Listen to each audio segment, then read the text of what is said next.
Hello friends, welcome to the HFY Ode, where we bring you new science fiction stories, a new world, a new adventure. And yes, there is no robotic or AI voices here, only real human voices with real human touch. So let's start this journey, and please subscribe my channel if you like the stories and press the bell icon for the latest updates. Let's have a story. Okay. The galaxy keeps score in bodies, and by that measure, humanity has never mattered. 3 centuries since they limped into the stars, and the consensus among the elder species is simple. Useful laborers, decent cannon fodder, and utterly incapable of understanding war. So in the Academy of Strategic Excellence, the most elite military institution in the known universe, rejected Commander Eva Ross for the 7th time. No one blinked. Not even Eva. She packed her bags, walked out of the admissions chamber, and disappeared into the human fleet. The galaxy forgot her, until she started winning. Not battles, campaigns. Not skirmishes, massacres. And when the most powerful mercenary guild in the galaxy put a bounty on her head that could buy a small moon, they learned the truth. The Academy didn't reject her because she was weak. They rejected her because she was terrifying. And now she's hunting them back. The Veth grain freighter patience of Saints had seen better centuries. Its hull was a patchwork of salvage plating. Its life support groaned like a dying animal. And its captain, a grizzled Hissith named Carr, had long ago stopped caring about anything except profit margins. The ship drifted through the outer rim of the Viridian Expanse, a region so lawless that even the Syndicate patrols gave it a wide berth. Which was exactly why Tkar was here. Check the manifest again. Tkar hissed to his first mate, a nervous little Zillion named Pren. That cargo should have been scanned 3 times before we left dock. Pren's antennae twitched. Captain, I scanned it. Twice. It's just medical supplies. Bandages, antiseptics, low-grade pain inhibitors. Nothing the patrols would care about. Tkar S3 eyes narrowed. Nothing the patrols would care about is exactly what they care about. That's how they catch you. They look for the ship that's too clean, the manifest that's too boring. Smugglers hide their goods in plain sight by making everything look legitimate. So if this looks legitimate, it probably isn't. Pren finished, his voice small. The cargo bay was a cavernous space, dimly lit by flickering emergency strips. Crates were stacked in precarious towers, each one stamped with the seal of a neutral medical charity. Tkar walked between them, his clawed feet clicking against the grated floor. He stopped in front of a crate near the back, one that was slightly warmer than the others. He pressed his palm against the seal. The lock clicked open. Inside, nestled in a bed of thermal padding, was a weapon. Not a large one. It was about the size of a human forearm, sleek and dark, with no visible power source or trigger mechanism. Tkar had seen enough illegal arms in his decades of smuggling to know that this was something different. Something that didn't belong on a manifest, boring or otherwise. What is it? Pren asked, peering over his shoulder. Tkar picked it up. The moment his fingers touched the surface, a low hum vibrated through his bones. The weapon's casing warmed slightly, as if recognizing his grip. Then it did something that made his blood run cold. A targeting reticle bloomed in his vision. Not on a screen, not projected in the air, but directly onto his retina. He could feel the weapon calibrating to his neural patterns, mapping his intent, his fear, his heartbeat. He dropped it. The device clattered against the crate, and the reticle vanished. "We're not carrying this," Tkar said. His voice was steady, but Pren could see the tremor in his claws. "Get it back in the crate. We're dumping it at the next station. No questions, no arguments." Pren's antennae flattened against his skull. "Captain, the client paid up front. 500,000 credits. If we don't deliver, then we don't deliver," Tkar snapped. "That thing is a neural-linked weapon. Do you know how illegal that is? The kind of people who build those don't use couriers. They use assassins. And the kind of people who receive them don't pay in credits. They pay in favors. We're not part of that world, Pren. We carry grain and medical supplies and the occasional crate of unlicensed pharmaceuticals. Not this. Never this." He turned to walk back to the bridge, but stopped when he saw the figure standing in the cargo bay doorway. She was human. That was the first thing Tar registered, because humans were rare this far into the expanse. They were a young species, barely a blip on a galactic stage, and most of them stayed in their own small cluster of colonies. This one was female, average height, with dark hair pulled back in a messy knot, and clothes that looked like they'd been through a war. She was unarmed, at least visibly, and her posture was relaxed, almost lazy. But her eyes were not relaxed. They moved across the cargo bay with the precise, economical efficiency of someone who had already counted every crate, every shadow, every possible exit. Tar had been a soldier once, a long time ago, before he decided that profit was safer than glory. He recognized that look. It was the look of someone who had killed more beings than he'd had hot meals. The door was locked, Tar said. It was a stupid thing to say, but his brain was still catching up. The human smiled. It didn't reach her eyes. No, it wasn't. She walked past them, ignoring Tar completely, and picked up the neural weapon from where it had fallen. She handled it differently than he had. Where Tar had been cautious, almost reverent, she was casual. She turned it over in her hands, checked something on its underside, and nodded to herself. Your car, she said. Not a question. I am. And you're trespassing. I'm Evaros. And I'm not trespassing.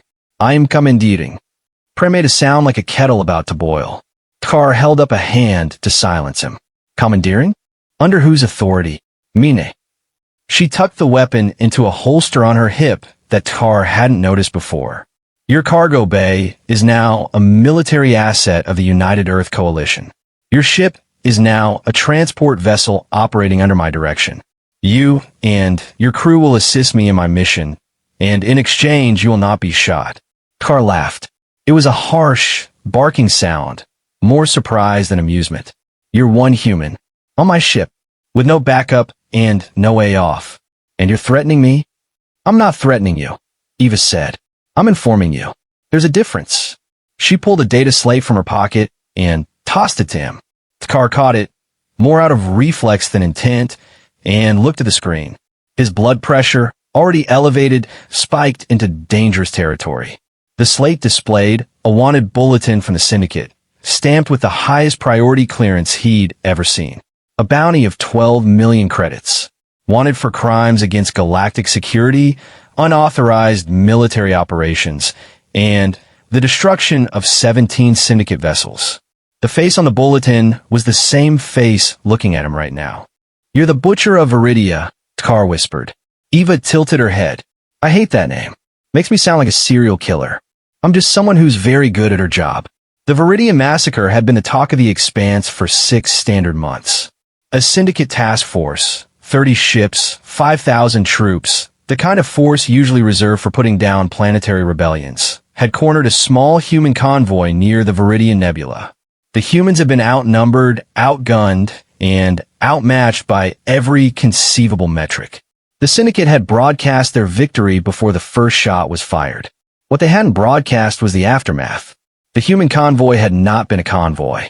It had been bait. And the Butcher, whoever they were, had turned the nebula into a killing field. 17 syndicate ships destroyed. 2,000 troops dead. The survivors still had nightmares about the targeting patterns, the way the human ships had moved like they were reading the enemy's minds. The syndicate had offered a reward so large that half the bounty hunters in the galaxy had gone looking for the Butcher. None of them had come back. You're not commandeering my ship, Tar said, but his voice had lost its edge. I have a crew, a family. I'm not getting them killed for your war. Eva's expression softened, just slightly, just enough that Tar could see the exhaustion beneath the calm. I'm not asking you to fight. I'm asking you to fly. Take me to the Oricon ring. Drop me off. Collect your fee. I'll even let you keep the neural weapon as a bonus. The Oricon ring. Pren's voice cracked. That's a pirate stronghold. No one goes there unless they're selling something or dying. I'm neither, Eva said. There's someone there I need to talk to. Someone who has information about the Academy. About why they really rejected me. Tar frowned. The Academy of Strategic Excellence? The one in the core systems? The same. You applied to the academy? 7 times. Eva's jaw tightened. 7 times they told me I wasn't qualified, that humanity hadn't proven itself, that our tactics were primitive, our thinking was linear, our emotional responses made us unreliable. They gave my spot to a Veth officer who'd never seen combat, a Zillion diplomat who'd never fired a weapon, a Hissith, no offense, who'd spent his career behind a desk. Carr felt a strange sympathy twist in his chest. He knew the academy. Every soldier in the galaxy knew the academy. It was the pinnacle of military education, the place where the best and brightest were forged into commanders who could shape the fate of worlds. And it was notoriously, almost comically, biased against humanity. The elder species, the Veth, the Zillion, the Hissith, the dozen others who had been in space for millennia, saw humans as barely evolved apes who had stumbled into the stars by accident. Their ships were crude, their weapons were inefficient, and their bodies were fragile bags of water that couldn't survive in vacuum without help. The idea that a human could attend the academy, let alone graduate, was laughable. So they had laughed. And Eva Ross had smiled, walked away, and started a war. "I'll take you to the Oricon ring," Tar said finally. "But I'm not landing. I'll drop you in a cargo pod, and you can drift in. That's as close as I get." Eva nodded. "That's all I need." The Oricon ring was not a ring. It was a graveyard.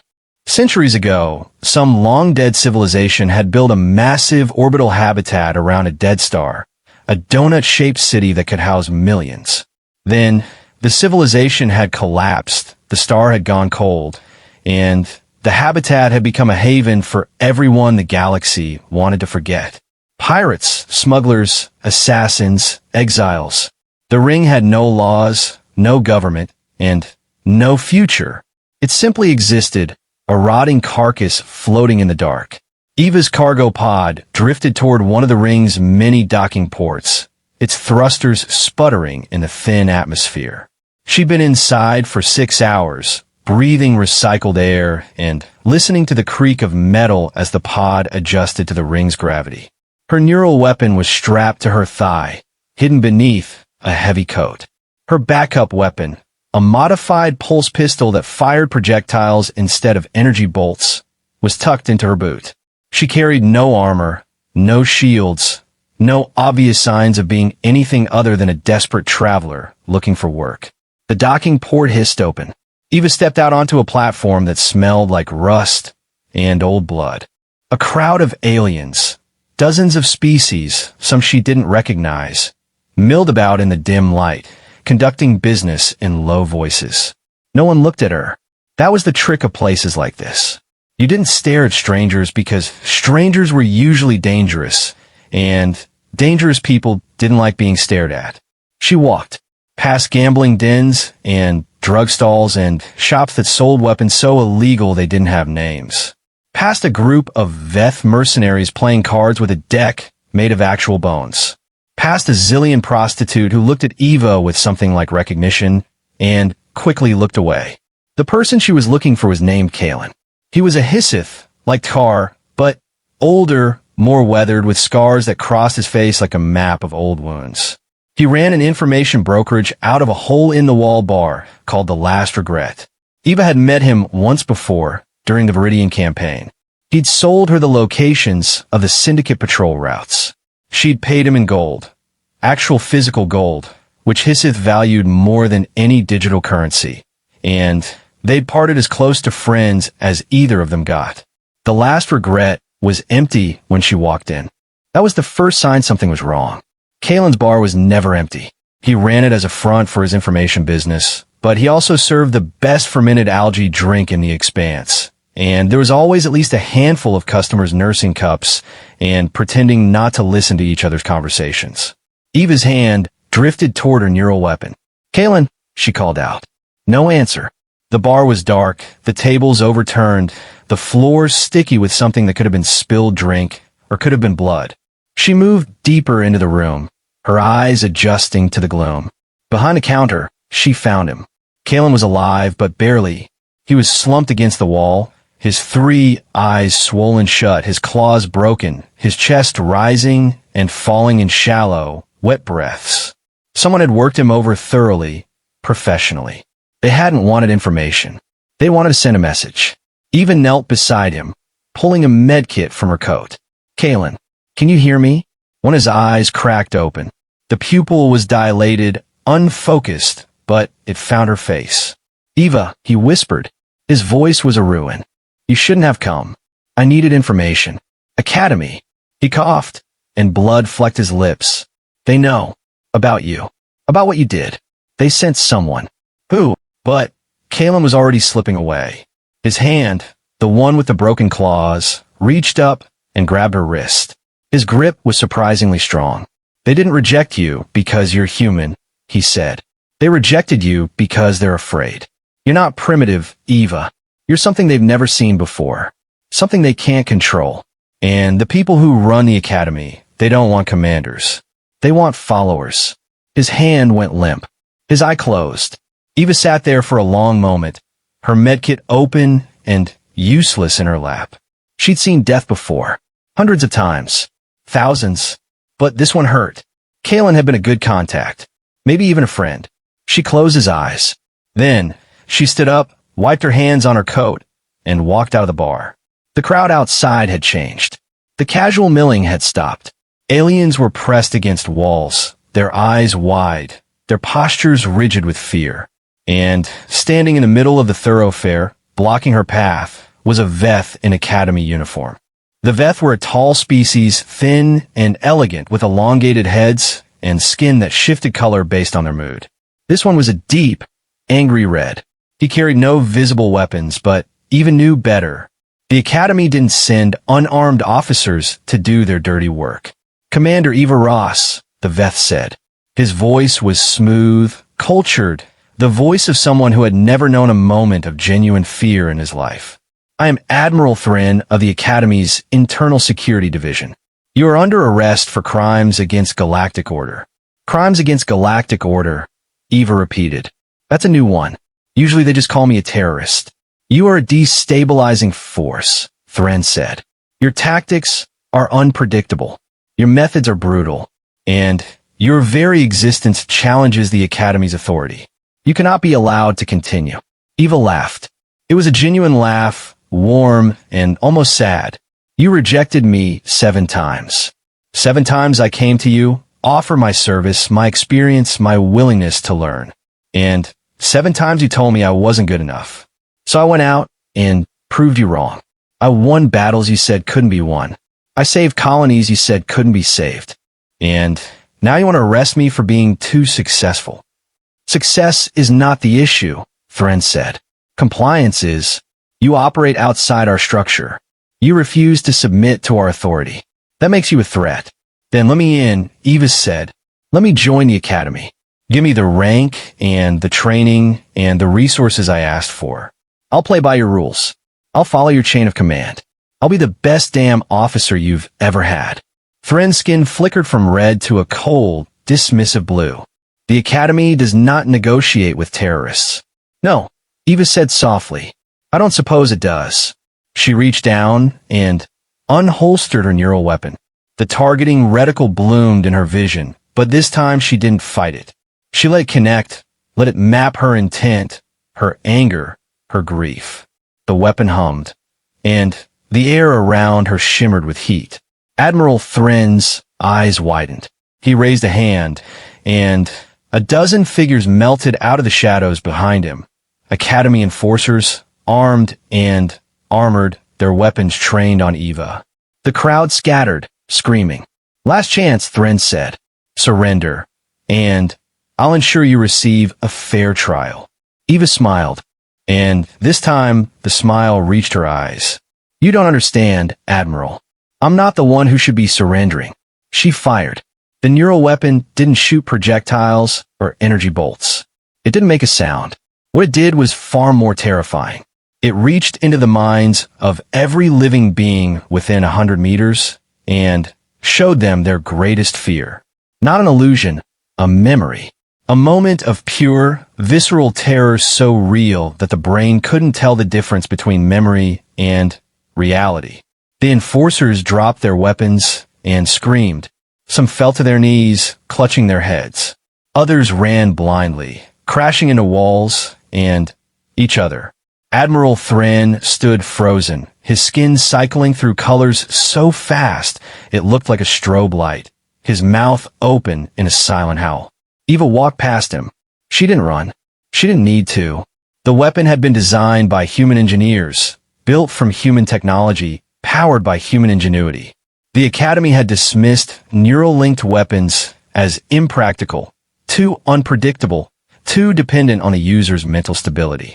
They hadn't understood that human minds were different. More chaotic, yes. More emotional, absolutely. But also more resilient. A Veth or a Zillion or a Hissith couldn't handle the neural feedback from a weapon like this. Their brains were too ordered, too logical. The chaos burned them out. But humans? Humans lived in chaos. They thrived on it. She reached the docking port and climbed back into her cargo pod. Tkar's voice crackled over the comm. I saw what you did. The whole ring saw it. You just declared war on the Academy. No, Eva said, strapping herself into the pod's single seat. They declared war on me 7 years ago. I'm just finally accepting. The Academy of Strategic Excellence was not a building. It was a constellation. 47 orbital platforms scattered across the core systems, connected by a network of transit tubes and shielded corridors that could withstand a supernova. Each platform housed thousands of students, hundreds of instructors, and enough military hardware to conquer a small empire. The Academy had been training the galaxy's finest commanders for over 3,000 years. Its graduates had shaped the fate of civilizations. Its alumni included presidents, warlords, and at least 2 beings who had achieved near-deity status in their home systems. And right now its entire leadership was panicking. Admiral Thren stood before the Council of Adjudicators, his body still trembling from the neural weapon's aftereffects. The council was a panel of 12 beings, 4 Veth, 4 Zillion, 4 Hissith, each one a former Academy commandant with decades of experience. They sat in a semicircle above him, their faces unreadable, their postures radiating disapproval. You're telling me, said Counselor Vex, a Veth female with skin the color of old gold, that one human with an illegal weapon walked through the Oricon ring, incapacitated a dozen of our best enforcers, and escaped without firing a second shot? Yes, Counselor, Thren said. His voice was steady, but his hands wouldn't stop shaking. And you want us to believe that this same human applied to the Academy 7 times and was rejected? 7 times, Thren confirmed. The records show she was evaluated by 7 different panels. Each panel concluded she was unsuitable for command. Unsuitable, Vex repeated. And yet she's destroyed 17 Syndicate vessels, evaded capture for 2 standard years, and now humiliated one of our most experienced admirals. Does that sound unsuitable to you? The other counselors exchanged glances. Thren felt a cold sweat break out on his neck. He'd been part of those rejection panels. He'd personally reviewed Eva Ross's file and marked it as insufficient strategic flexibility. He'd written a note in the margin. Human emotional volatility makes her a liability in high-pressure situations. Now that note felt like a prophecy, but not the kind he'd intended. Counselor, Thren said carefully, the rejection was based on established protocols. Humans lack the neural capacity for advanced tactical processing. Their emotions cloud their judgment. Their physical limitations make them vulnerable in extended engagements. Every metric we have, Vex interrupted, was developed by Veth, Zillion, and Hissith scientists studying Veth, Zillion, and Hissith soldiers. We never tested those metrics on humans. We assumed they were inferior because they were different. Is that not correct? The silence in the chamber was deafening. Thren opened his mouth to respond, but before he could speak, the lights flickered. Then, they flickered again. Then, the emergency alarms began to blare. A high-pitched wail that cut through the chamber like a knife. What is that? Counselor Vex demanded. A junior officer burst through the doors, her face pale, her antennae flat against her skull. Counselors, we're under attack. Under attack? Thren's voice rose. By whom? The Syndicate? The Coalition? The officer shook her head. Neither. It's the human. Eva Ross. She's here. She's brought. The officer paused, struggling to find words. She's brought something we've never seen before. The battle for the Academy began not with an explosion, but with a whisper. Eva Ross sat in the cockpit of a stolen Syndicate freighter, one of the ships she'd captured during the Viridian campaign, and watched the Academy's defensive grid light up on her sensors. 47 platforms. Thousands of defensive turrets. A fleet of patrol vessels that could be mobilized in minutes. By any objective measure, she was outnumbered, outgunned, and outmatched. But Eva had stopped caring about objective measures a long time ago. Behind her, in the freighter's cargo bay, were 27 humans. Not soldiers, not commandos, engineers, programmers, and one very nervous chef named Maria who'd insisted on coming along because someone has to feed everyone, and your protein paste is an insult to cooking.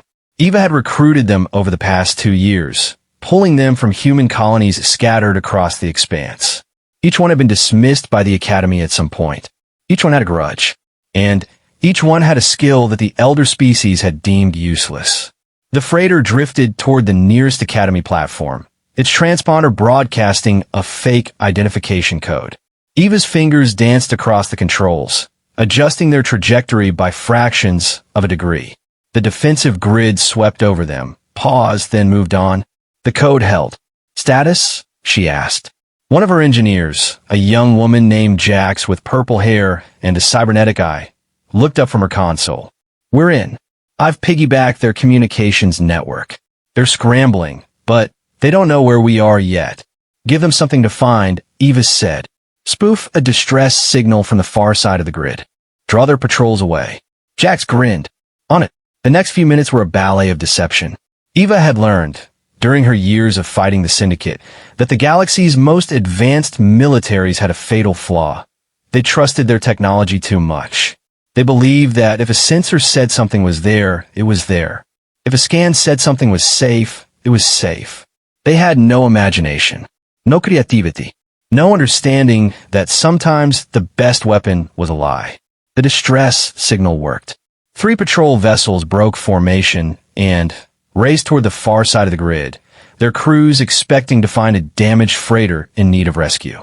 Instead, they found a cluster of sensor ghosts, projected images that looked like ships but were actually nothing at all. By the time they realized the deception, Eva's freighter was already docking with Platform 7. She walked out of the airlock, her neural weapon holstered, her pulse pistol in her hand. The platform's corridors were empty. Most of the personnel had been evacuated to the inner platforms when the alarm sounded. But there would be security. There was always security. A squad of enforcers rounded the corner ahead of her. 6 Veth, armed with standard-issue pulse rifles. They saw her raise their weapons and open fire. Eva didn't dodge. She didn't take cover. She raised her neural weapon, activated its secondary function, and stepped forward. The weapon's secondary function was something the Academy had never seen. It didn't show fears. It didn't manipulate memories. It simply disconnected. For a fraction of a second, the neural pathways of every being in its radius were scrambled.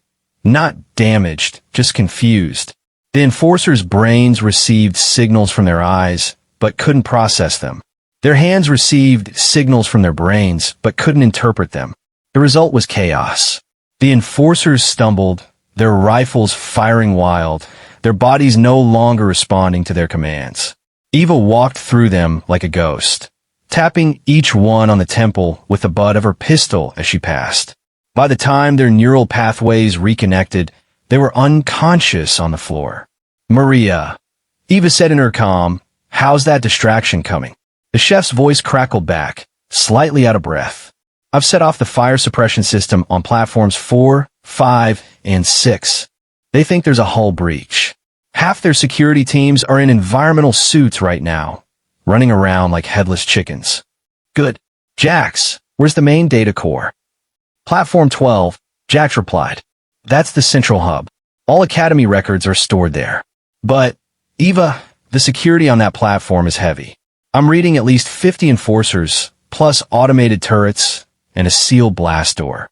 I don't need to get in, Eva said. I just need them to think I'm trying. She ran.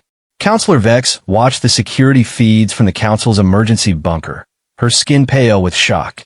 Platform after platform was reporting intrusions, system failures, false alarms. One human, had turned the most secure military installation in the galaxy into a house of cards. This doesn't make sense, Counselor Vex said. Her tactics they're not tactics. They're chaos. She's creating confusion, but to what end? What is she actually trying to achieve? Admiral Thren stood beside her, his earlier fear replaced by something closer to grudging respect. I've been asking myself that question for 2 years, Counselor, and I've come to a disturbing conclusion, which is, she doesn't think like we do. We plan, we strategize, we consider variables and calculate probabilities. But humans, at least this human, doesn't do any of that. She reacts. She adapts. She creates opportunities out of disasters. We see chaos. She sees possibility. Vex turned to face him. Are you saying the Academy was wrong about her? Thren hesitated. Then, for the first time in his career, he told the truth. I'm saying the Academy was wrong about all of them. We've been measuring humans against our own standards and finding them wanting. But their standards are different. Their minds work differently. And in a crisis, different is more valuable than perfect. The bunker's doors slammed open. A security officer stumbled inside, his uniform torn, his face bleeding from a gash on his forehead. Counselor, Admiral, she's breached Platform 12. Vex's blood ran cold. The data core? No, the officer said. She went past the data core. She's in the archives. The archives. The oldest section of the Academy, dating back to its founding 3,000 years ago. It contained not just military records, but cultural artifacts, historical documents, and, most importantly, the original charters that defined the Academy's authority. If those charters were destroyed, the Academy's legitimacy would vanish overnight. The elder species would have to renegotiate their military alliances. The balance of power in the galaxy would shift. Stop her, Vex whispered. Stop her at any cost. But, even as she said it, she knew it was too late. Eva stood in the center of the archives, surrounded by data crystals that glowed with the accumulated knowledge of millennia. Her crew had done their job. The enforcers were scattered, the turrets were disabled, and the blast doors were sealed from the inside. She had perhaps 10 minutes before someone figured out a way to breach her position. That was enough. She pulled a small device from her pocket, a data spike custom-built by Jax for this exact moment. It was designed to interface with any data storage system, regardless of species or era.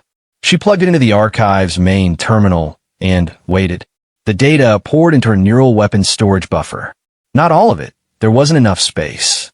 Just the important parts. The charters. The rejection records.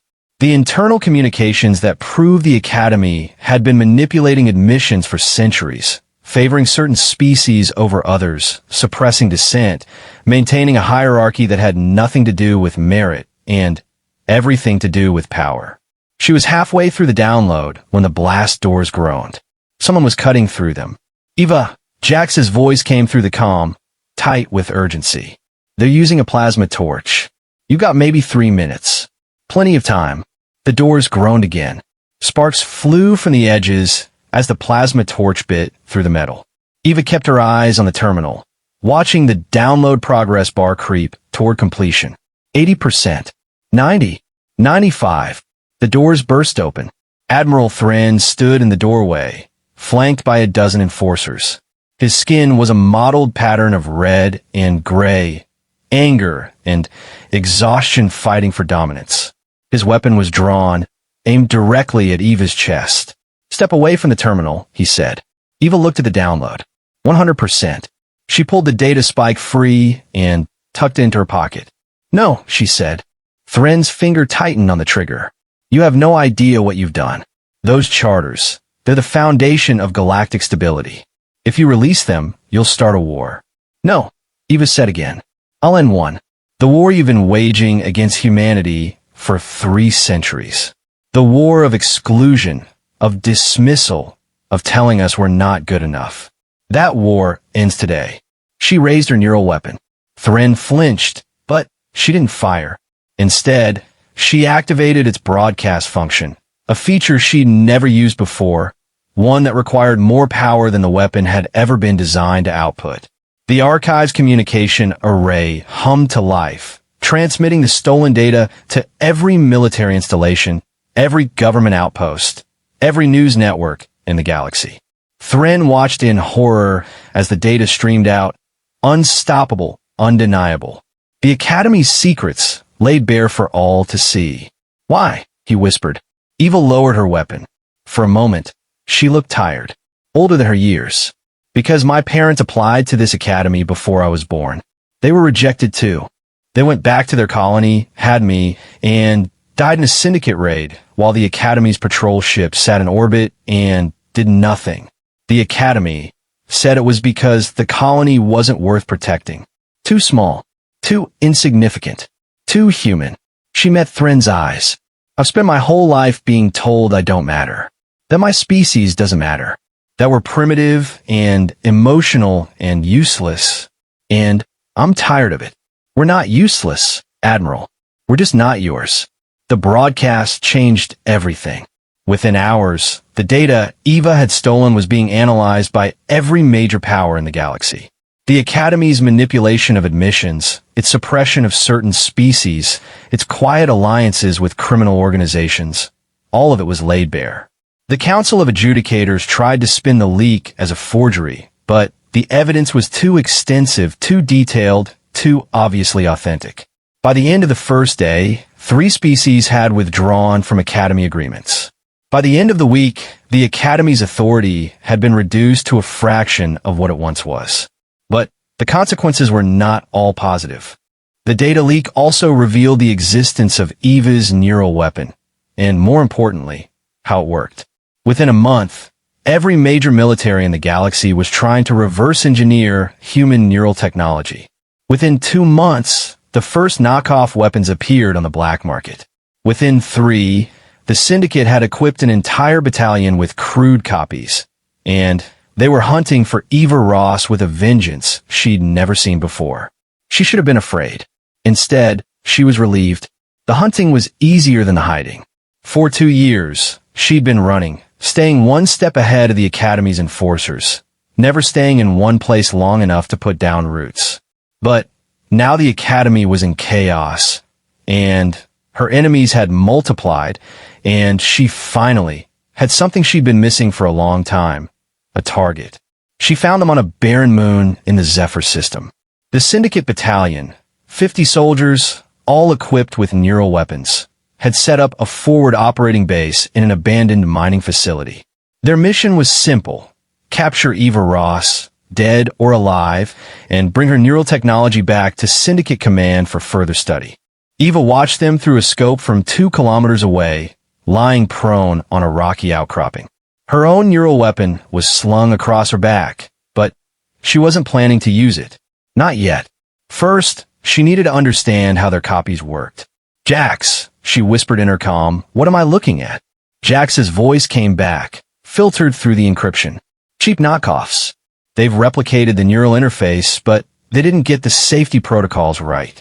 Anyone who uses those things for more than a few minutes is going to experience severe neural degradation. Hallucinations, paranoia, eventually psychosis. How severe? 3 minutes of continuous use will cause permanent damage. 5 minutes will kill them. Eva lowered her scope. They don't know that. Of course they don't. They're Syndicate. They don't test their equipment. They just steal it and assume it works. Eva considered her options. She could take out the battalion from here. Her pulse rifle had a range of 2 kilometers, and she was a better shot than any of them. But that would just be killing. It wouldn't be sending a message. And after everything that had happened, Eva wanted to send a message. She stood up, slung her rifle over her shoulder, and started walking toward the mining facility. The syndicate commander was a Hissith named Vrax, a hulking brute with cybernetic claws and a reputation for cruelty that preceded him across the expanse. He'd been hired specifically for this mission because he had no qualms about using human prisoners for target practice. When his sensors picked up a single figure approaching the facility, unarmored, walking at a casual pace, he assumed it was a decoy. "Scan her," he ordered. "I want to know if she's carrying anything." The scan came back negative. No weapons, no explosives, no cybernetic enhancements. Just a human female in a worn coat, walking toward a heavily fortified military base like she was out for an evening stroll. Brax laughed. "She's either very brave or very stupid. Send out a squad. Bring her in." The squad, 8 soldiers, all carrying neural weapons, fanned out across the rocky terrain. They moved with the practiced efficiency of veterans, covering each other's angles, maintaining communication discipline. Eva watched them approach and stopped walking. She raised her hands in the air. "I surrender," she called out. The squad leader, a Zillion named Tvish, frowned. This wasn't how the mission was supposed to go. The target was supposed to fight. The target was supposed to run. The target was definitely not supposed to walk up to their front door and surrender. "Hands on your head," Tvish ordered. "Kneel. Don't move." Eva complied. She knelt in the dust, her hands laced behind her head, and waited. The squad surrounded her, their weapons trained on her center mass. Tvish stepped forward, grabbed her by the hair, and pulled her head back. "You're the butcher," he said. It wasn't a question. "I prefer Eva." Tvish smiled. It was an ugly expression on a Zillion face. "You're worth a lot of money." "I know. Then, why are you here? Why didn't you run?" Eva looked past him, toward the mining facility. She could see Vrax watching from the command center, his cybernetic claws gleaming in the dim light. "Because I'm tired of running," she said. "And because your weapons are going to kill you." Tvish's smile faltered. "What?" "Those neural weapons your people built. They're missing the safety protocols. Every time you fire them, you're damaging your own brains. 3 minutes of continuous use, and you'll never think clearly again. 5 minutes, and you'll be dead." "You're lying." Eva shrugged, as much as she could with a hand gripping her hair. "Check your soldiers. Ask them if they've been having headaches. Nightmares. Moments where they can't remember what they were doing a second ago." Tush looked at his squad. One of them, a young Veth, was rubbing his temple with a pained expression. Another was blinking rapidly, his eyes unfocused. Tvish released Eva's hair and stepped back. "What do you want?" he asked. "I want you to walk away," Eva said. "Take your soldiers and leave. Tell the syndicate that hunting me isn't worth the cost. Tell them that the next time they send someone after me, I won't come alone." Tvish laughed. "You think we're afraid of you? You're one human. We're 50 soldiers with state-of-the-art weapons. Even if what you're saying is true, we can kill you long before the neural damage becomes permanent." "That's true," Eva agreed. "You could kill me, but you won't. And why not?" Eva smiled. It was the smile of someone who had already won, who was just waiting for the other side to realize it. "Because my weapon doesn't have the same problem yours does. I can use mine for hours without any side effects. And while you've been standing here talking to me, I've been calibrating it to your neural frequencies." She reached behind her back and unholstered her neural weapon. It was small, almost insignificant in her hand, but it hummed with a power that made the syndicate soldiers take an involuntary step back. "Here's how this works," Eva said. "I'm going to stand up. I'm going to walk into your base. I'm going to have a conversation with your commander.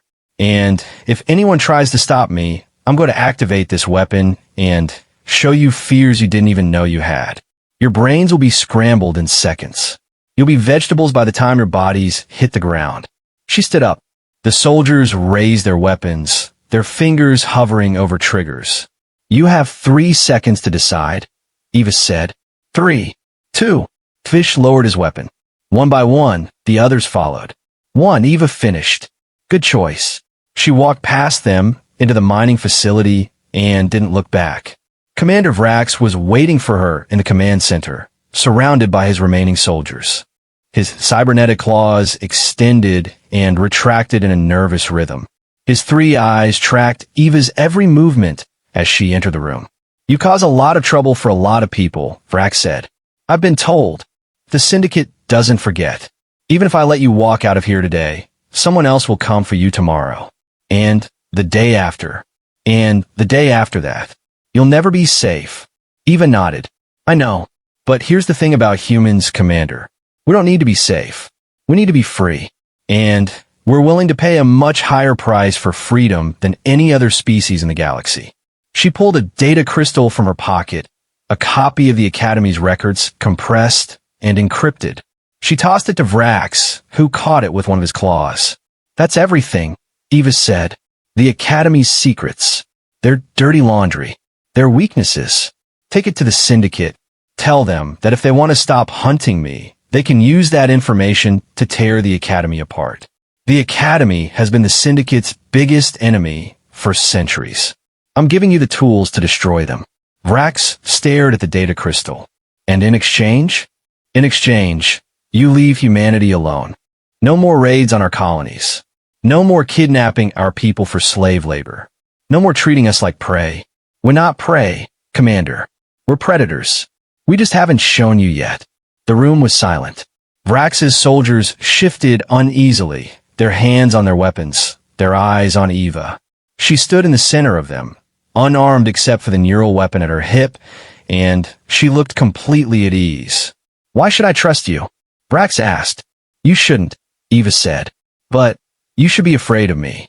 Because everything you've heard about me, the Butcher of Viridia, the Ghost of the Expanse, the woman who destroyed 17 Syndicate ships with a convoy of civilian freighters, it's all true. And I'm not even the most dangerous human you'll ever meet."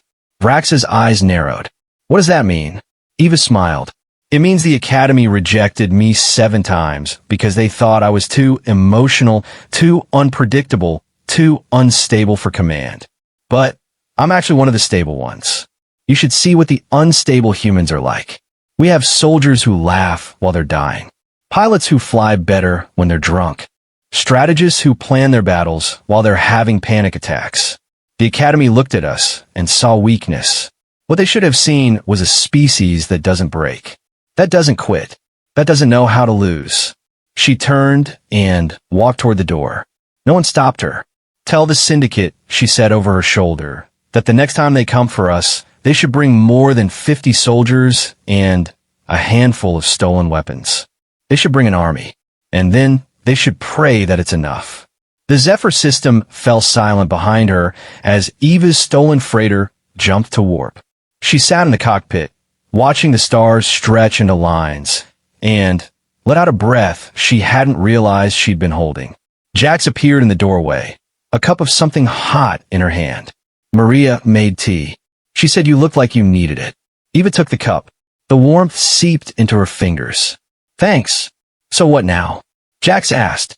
"We got the data. We got the leverage. We got the whole galaxy watching. What do we do with it?" Eva sipped her tea. "It was terrible. Maria was a better chef than a brewmaster, but it was hot, and it was human-made, and that was enough. Now," Eva said, "we build. The Academy is going to fall. The elder species are going to panic.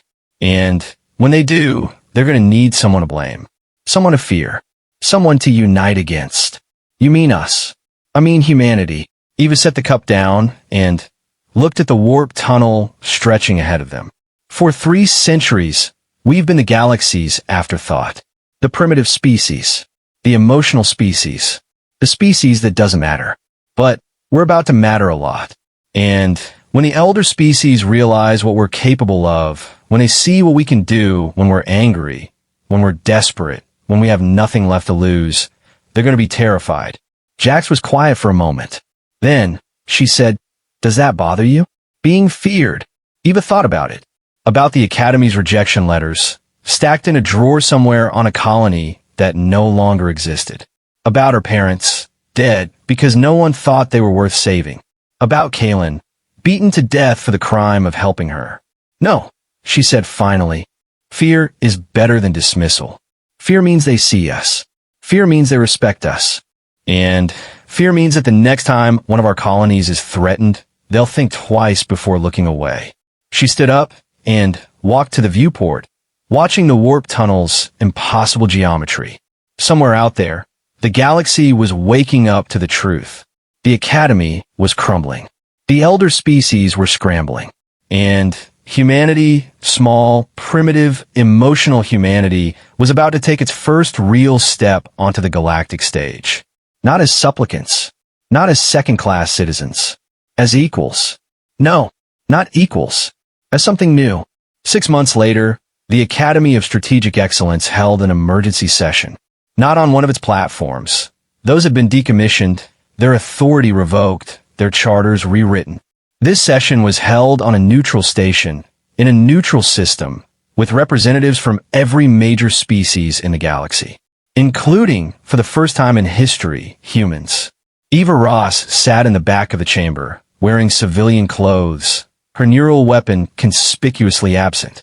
She'd been invited as an observer, not a delegate. But everyone in the room knew who she was. Everyone in the room had seen the footage from the Zephyr system.